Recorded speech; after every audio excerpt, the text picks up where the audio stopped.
Sir, yoga చేసేటప్పుడు కొన్ని కొన్ని ఫుడ్స్ తినాలి, కొన్ని కొన్ని ఫుడ్స్ తినకూడదని ఏమైనా ఉంటుందా సార్? ఉంటే ఎలా తినాలి? వెరీ గుడ్ అమ్మా. అందరికీ మరొకసారి నమస్కారం. ముఖ్యంగా మన హిట్ టీవీని ఆదరిస్తున్న ప్రేక్షకులందరికీ హిట్ టీవీ ద్వారా చాలా చక్కటి సమాధానం ఇస్తానమ్మా. ఎందుకంటే చాలా ఉపయోగమైన క్వశ్చన్. ఎందుకంటే యోగా చేస్తున్నప్పుడేనే కాదు, మన ఎయిమ్ ఏంటి, మనం ఏ పర్పస్ మీద యోగం చేస్తున్నాం, అంతా జనరల్గా చాలా హెల్తీగా ఉన్నాం, ఇంకా పాజిటివ్ ఎనర్జీ రీచ్ అవ్వాలి, మన గోల్ని రీచ్ అవ్వాలనుకునేటప్పుడైతే ఒక రకమైన ఫుడ్ ప్రిస్క్రైబ్ చేస్తాం. అలా కాకుండా వెయిట్ లాస్ అవ్వాలనుకుంటే ఒక రకమైన ఫుడ్ ప్రిస్క్రైబ్ చేస్తాం. డయాబెటీస్ తగ్గించుకోవాలనుకుంటే దానికి తగ్గట్టుగా మనం ఆహార నియమాలు చెప్తాం. బ్లడ్ ప్రెషర్ని తగ్గించుకోవాలనుకుంటే దానికి తగ్గట్టు ఆహార నియమాలు చెప్తాం. ఇవన్నీ కాదు, నేను యోగా చేస్తూ ఉంటాను, నాకు ఇంకా ఎనర్జీ లెవెల్స్ బూస్టప్ అవ్వాలి, ఎనర్జీ బాగా ఉండాలనుకునేటప్పుడు అప్పుడు ఏం చేస్తామంటే జనరల్గా సాత్విక ఆహారం చెప్తాం. మన పురాణాల్లో ఉన్నది సాత్వికం. దానివల్ల ఏమవుతుందంటే మన థింకింగ్ కూడాను, థాట్ ప్రాసెస్ కూడా పాజిటివ్గా మారుతుంది. ఎదుటి వ్యక్తి కనిపించినప్పుడు though he is our enemy, అతని వైపు మన పాజిటివ్ యాటిట్యూడ్ మారిపోతుంది. అంటే మన యొక్క ఆలోచనలు అనేవి ఫుడ్ ద్వారా కొంతవరకు మార్పు వస్తుంది. రెండోది, మన థాట్ ప్రాసెస్ మారాలంటే ప్రాణాయామం చాలా అద్భుతంగా పనికొస్తుంది. ప్రాణాయామం కూడాను ఒక ప్రిస్క్రిప్షన్ ప్రకారం చేయాలి. ఎట్లా పడితే అట్లా చేస్తే అవ్వదు. మళ్ళీ దానికి ఒక ప్రిస్క్రిప్షన్ ఉంటుంది. దాని ప్రకారం మనకి ఏవైతే what they text in the Puranas we must follow it, అది ఫాలో అవ్వాలి. ఇంకా సింపుల్ చెప్పాలంటే మన పతాంజలి గారు చెప్పారు, మహానుభావుడు, ఆయనకు ఒకసారి నమస్కరించుకుందాం. ఓం శ్రీ పతాంజలి అయిన మహా. ఆయన ఏం చెప్పారంటే యోగ చిత్తవృత్తి నిరోధ అన్నారు. యోగ చిత్తవృత్తి నిరోధ. చిత్తము అంటే మనస్సు. మనసు ఏం చేస్తుంది? కోతి లాంటిది, అది ఒక దగ్గర చిన్నగా ఉండదు, అటు ఇటు పరిగెడుతూ ఉంటుంది. మనకంటే ముందుగా వేగవంతంగా ఈ భూ ప్రపంచం మీద ఉన్న వెహికల్స్ అన్నిటికంటే ముందుగా పరిగెడుతూ ఉంటుంది. ఆ మనసుని మనం నిరోధించగలగాలి అంటే, కంట్రోల్ చేయగలగాలంటే యోగం అనేది బెస్ట్. దాంట్లో మనసుని కంట్రోల్ చేయాలంటే మన ఆలోచనల ముందు కంట్రోల్ చేయాలి. అంటే ప్రాణాయామం చేయడం ద్వారా ఆలోచనలు అద్భుతంగా మనం తగ్గట్టుగా మార్చుకోవచ్చు. ఏమవుతుందంటే ఆ పాజిటివ్ ఎనర్జీ, మన సింపుల్ ఎగ్జాంపుల్ అమ్మా, ఎఫ్ఎం రేడియో ఉంటుంది కదా, మనం ఆ ఫ్రీక్వెన్సీ 92.4 పెట్టలేదు అనుకో, మన ఎనర్జీ క్యాచ్ చేయగలుగుతామా? ఆ ఛానల్లో ఏదైతే బ్రాడ్కాస్ట్ అయితే మన దగ్గరకు వస్తుందా? రాదు. సేమ్ అట్లాగే ఎలా అయితే మనకు ఫ్రీక్వెన్సీ మ్యాచ్ అయినప్పుడు అక్కడ బ్రాడ్కాస్ట్ చేసేది మన దగ్గరకు వస్తుందో, ఇన్ ద సిమిలర్ మేనర్ మనము గనుక చక్కగా ఒక పాజిటివ్ వేలో ప్రాణాయామాలు చేస్తూ సాత్విక ఆహారం తీసుకుంటే అద్భుతంగా మనం అనుకున్న గోల్ని రీచ్ అవుతాం. ఈ సాత్విక ఆహారం అంటే ఏంటి సార్? వెరీ గుడ్, చాలా చక్కటి ప్రశ్న అడిగారు. సాత్వికము అంటే ఆహారంలో 3 రకాలు ఉంటాయండి. సాత్వికము, తామసము, ఇంకోటి రజోగుణాన్ని నిర్దేశిస్తుంది. తామసం అంటే మనకి ఏమంటారు, దాన్ని మత్తు కలిగిస్తుంది.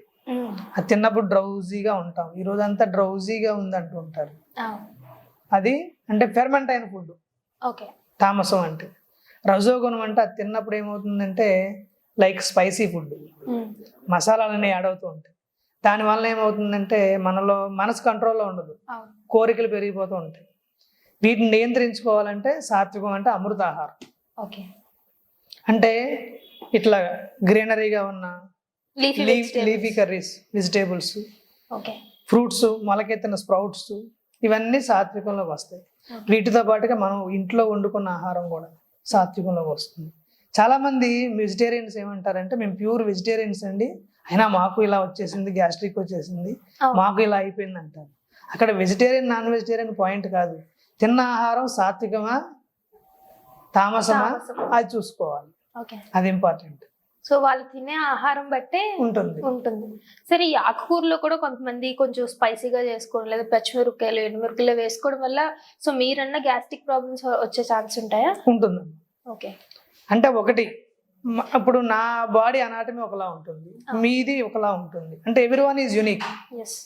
ఇంకా సింపుల్ చెప్పాలంటే మనం ఇప్పుడు మన మొబైల్కి తంబు లాక్ చేస్తాం, నా ఈ తంబు నేను లాక్ చేసినప్పుడు వేరే హ్యాండ్ తంబు పెడితే అవ్వదు కదా, అన్లాక్ అవ్వదు. అది సేమ్ మేనర్, ఎవరికల్లా యూనిక్ మనం.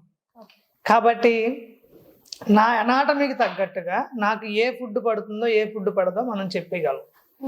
దాన్ని మనం ఏమంటాం అంటే యోగా టెర్మినాలజీలో వాత పిత కఫం అంటాం. ఓకే. ఆ మూడు బ్యాలెన్స్గా ఉండాలి. అప్పుడు మన శరీరంలో ఎటువంటి అనారోగ్య సమస్యలు లేకుండా ఆరోగ్యంగా ఉండగలుగుతాం. అలా కాకుండా మనము గనుక ఈ వాత పిత కఫాలని బ్యాలెన్స్ చేయకుండా ఏది పడితే అది తీసుకుంటూ ఉంటే కొన్ని మనకు పడని ఫుడ్స్ ఉంటాయి. అదేమవుద్దంటే కొన్ని రకాల ఫుడ్లు వాతాన్ని క్రియేట్ చేస్తాయి, కొన్ని కఫాన్ని జనరేట్ చేస్తాయి, కొన్ని పితాన్ని జనరేట్ చేస్తాయి. పితం అంటే వేడి, మన బాడీ వేడి పెరిగిపోతూ ఉంటుంది, వేడి బయటకు వచ్చేస్తూ ఉంటుంది. కఫం అంటే దగ్గు రూపంలో కానీ కఫం రూపంలో కానీ మ్యూకస్ మొత్తం సైనస్ ప్రాబ్లం ఇవన్నిటికి కారణం కఫం. ఓకే. కఫాన్ని తగ్గించుకోవాలంటే మనం ఏం చేయాలంటే ముఖ్యంగా ప్రాసెస్డ్ ఫుడ్ అవాయిడ్ చేయాలి. ప్రాసెస్డ్ ఫుడ్ అంటే biscuit processed food, chocolate processed food, ice cream processed food, అలాగే పాలతో తయారయ్యే పదార్థాలన్నింటినీ అవాయిడ్ చేయాలి. ఇలా వచ్చేస్తే ఫుడ్ బాడీకి బాగా కనిపిస్తుంది, ఆటోమేటిక్గా కఫదోషం పోతుంది. అలాగే వాతము కొన్ని మన బాడీకి పడవు, అవి తిన్న మరుసటి రోజు మనకు తెలిసిపోతూ ఉంటుంది. ముఖ్యంగా నరాలు లాగడము ఇట్లా వాతం వస్తూ ఉంటుంది. ఏదైతే పడలేదు దాన్ని ఐడెంటిఫై చేసి దాన్ని ఆపేసుకుంటే గ్యాస్ట్రిక్ సమస్య తగ్గుతుంది. చాలా మంది ఏం చేస్తుంటారు అంటే వేరుశనగలు చాలా మంచిది, కానీ తీసుకునే విధానం కూడా తెలియాలి. వేరుశనగల్ని నానబెట్టి మొలకలు వచ్చిన తర్వాత తింటే అద్భుతం, అమృతాహారం. అలా కాకుండా వాటిని ఉడకబెట్టి తింటారు కొంతమంది.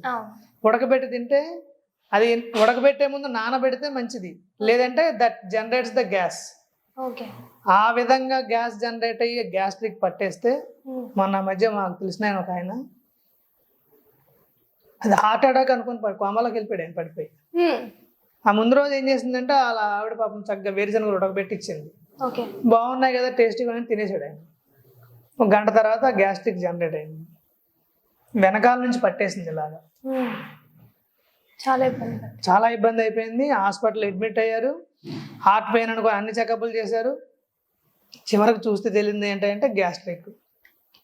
ఇంకా అప్పుడు అటువంటి వ్యక్తి లైఫ్లో ఇంకా ఉడకబెట్టిన వేరుశనగలు తినకూడదు, బికాస్ ఆయన అనాటమీకి అది పడట్లేదు. అదే ఐడెంటిఫై చేసుకోవాలి. ప్రతి ఒక్కరు తెలుస్తుంది అది. కొంతమందికి ఉడకబెట్టిన కోడిగుడ్లు పడవు, అది తింటే అపాన వాయు రూపంలో కుళ్ళిన కోడిగుడ్డు స్మెల్ వస్తుంది బయటికి. అట్లాంటివి ఏవైతే మనకు పడవో మనం ఐడెంటిఫై చేసుకొని వాటిని అవాయిడ్ చేస్తే అద్భుతంగా మనం ఆరోగ్యంగా ఉండగలుగుతాం. Thank you sir, thank you so much. మంచి ఫుడ్ గురించి మా అందరికి ఎక్స్ప్లెయిన్ చేస్తారు, ఏవి తింటే మంచిదో. థ్యాంక్ యూ అమ్మా, నమస్తే.